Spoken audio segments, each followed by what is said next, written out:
Alrighty, good evening ladies and gentlemen, this is Hairy Muppet. Welcome back to another Starcraft 2 Daily Masters cast. Going to be having an awesome PvP game for you here today. Let's start by introducing the players up the top left side of the map. It is Mr. San. He is 24 years of age, from South Korea, plays for the Yo Flash Wolves team.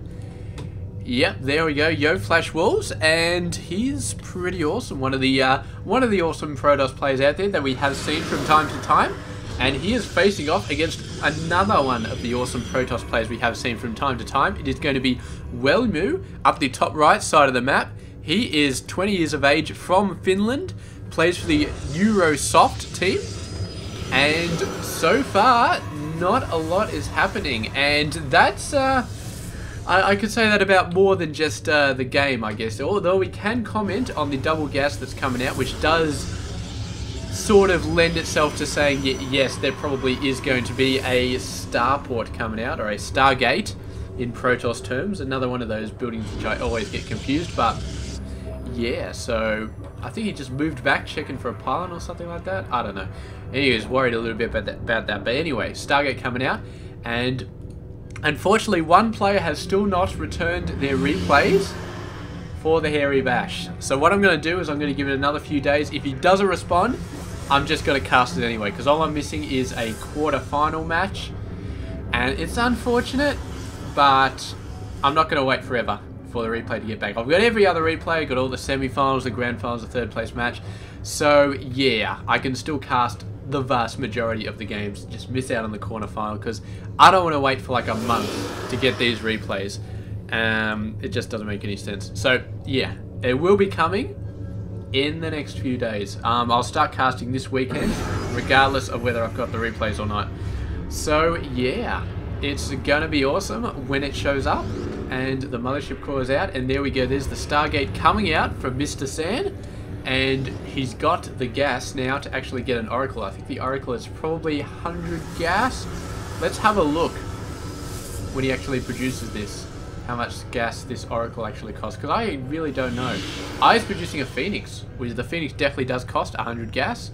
So here we go, Mothership Core. Oh, there's a Zealot coming in from Welmu, and that guy ran a long way to get shot in the face by a Mothership Core. Might try and kill some workers, but the workers are going mental on it, using the mineral trick to jump out of that very dicey situation. Of course, when you send a probe to right click on a mineral to go harvest minerals, it can move through other units on the way there. So you can basically, you can use the mineral trick to get them all on top of each other in one spot, and then when somebody comes to attack them, you just do an attack move. They all suddenly bunch out into whatever space they can, and they end up surrounding that unit, which is very nice. The Phoenix, man, wants to kill that Mothership Core, but a couple of Stalkers are going to keep it alive. And Welmu, man, look at this crazy bastard over here. He's got a Hidden Twilight Council moving into a Dark Shrine just for the hell of it. San, I don't know if San has scouted that. He has not. But he's obviously gone into the main base. He's seen no tier 2 tech structures at all. He's seen a cyber and a gateway. He's seen 2 more gateways, and he's a little bit worried at the moment. So I don't know if this is part of his normal play style, or if he's worried about the possibility of High Templar and he's getting an observer. We will see what pops out. I'm guessing it's going to be an observer. There it is. He's chrono boosting it out. He's actually chrono boosting the observer. So he's definitely worried about the possibilities of Dark Templar in this game, and he is very, very right to be worried. Of course, he could always chrono boost out an Oracle and use that for detection, which is definitely not a bad option. Ah, here we go, the Dark Templar coming out. The Observer has seen it, lifts the DT up, shooting it in the face. Welmu, man, is totally got screwed there, and San showing that he knows the timings of the Protoss player. He knows, oh, if they haven't got any tier 2 structures in the main base by a certain time, he's probably doing something dodgy, and he chose to defend against the DTs, which is a very, very good choice. I mean, if he's got like a proxy Oracle or something like that, then it would have been there already. I mean, honestly, if you're going for a proxy Stargate out somewhere, the Oracle would be there already, I think. So the fact that he hadn't been attacked by an Oracle yet meant there was most likely going to be DTs. I mean, proxy blink, nah. Why would you bother doing that? That's just crazy. So proxy DTs was the play. Very nice job for Sand picking it out. It looks like Welmu is falling back onto more standard sort of plays. He's got a very, very decent amount of stalkers out here. A couple of sentries as well. Sand, not so much on the ground, but he has been building up immortals, taking advantage of the fact that he did get out a early robotics facility. So he is putting it to use right now, getting those immortals out, and now we have the robotics facility, or the robo facility, which is robotics bay, sorry, so it's one or the other. And yeah, so he's going to have that tech a little bit sooner. And Welmu, I mean, he can do Archons nice and early. He can get very, very early Archons thanks to his Dark Shrine. So that's one thing that can come out of this, which is still a bonus. Because if that Dark Shrine couldn't be used to make Archons, then I would say that he's in a little bit of a trouble right now in terms of just not having the tech. But yeah, he can make up for it with Archons out of the Dark Shrine, which is okay, which is pretty good. So yeah, let's see how this goes. We're going to have the first Colossus coming out any second. He's currently got an Immortal, but a Colossus will start coming out straight after that guy. And yeah, so it should be good. He's got the second base out, and 10-minute mark. How many workers we got? 42 over 41. Very, very, very close. And we've got Welmu going for his robotics bay as well. He does have a stalker advantage, but Sand has been going for the higher level units, and with 3 immortals right now, 6 stalkers really don't mean diddly as far as ground support goes. So here we go, this guy's going in. Didn't get to see the robotics bay, so a little bit in the dark there, and this guy did come in. And did he see the robotics bay? Yes, he did, but we do not have a robotics bay scouted for Mr. Sand. So, I mean, you might assume he's going for a robotics bay, and you would probably be right. He may also be going for a Templar Archives, but a robotics bay is a much safer option at this point for Welmu. So yeah, you definitely would be assuming that he would be going for that. So the Immortals going around, they have a fairly good idea of where this crap is. They're going to go wipe it out before he can use it to build Immortals, so build Archons, I guess. So there we go. He's going to go in, he's going to destroy it. Nothing that Welmu can really do about this. Is way too far away, and those Immortals are just going to chew through those buildings like you would not believe. And that's a couple of, you know, the Twilight Council. Not a bad building to have. The Dark Shrine, again, not too bad. So, I mean, if Welmu wants to get Archons at some point, he has just been knocked back quite a bit. You can see he's building a Twilight Council already. Sand does have a Twilight Council, but none of the higher tech buildings at the moment. So, yeah, and his air doing a fairly good job of scouting. Not really killing anything, but scouting is the important part. And, man, have they been going around for a long time. Very, very long, but still managing to stay alive. And here we go. Third base coming out for Mr. Sand. Third base coming out for Welmu, but Sand is going for the dicier tactic. He thinks that he has the advantage here, and if he can hold on to this advantage, then he is going to be in an exceptional position in this game. But I don't know, man. This is where Welmu has to start pushing. This is where Welmu has to say, alright, I got to shut this guy down. You cannot let him just go ahead and get that third base. It's not a matter of, well, I got a third base, so we can get a third base. It's on the gold. He is going to start to get out of control if you let him have that particular third base. He's already starting to get a little bit ahead. Just a little bit. And what do we got for the upgrades? So we got one weapons, blink over here, Colossus range over there. So yeah, but this guy's getting his legs a little bit faster as well.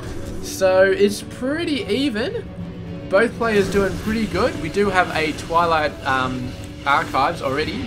Down. Sand just getting his now. But yeah, both players pretty even. Colossus count is 3 versus 2, as we expected, because Sand got his robotics bay out a little bit earlier. So yeah, very, very evenly matched at the moment. And it's going to come down to, I don't know, but Welmu cannot let this base just go nuts. He cannot let it go nuts.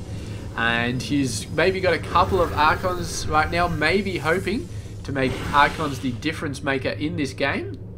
We'll see if he can potentially do that. Oh, the Zealot.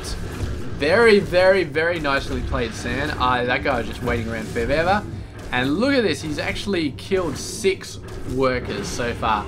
And that is a very, very decent effort for a single Zealot right there.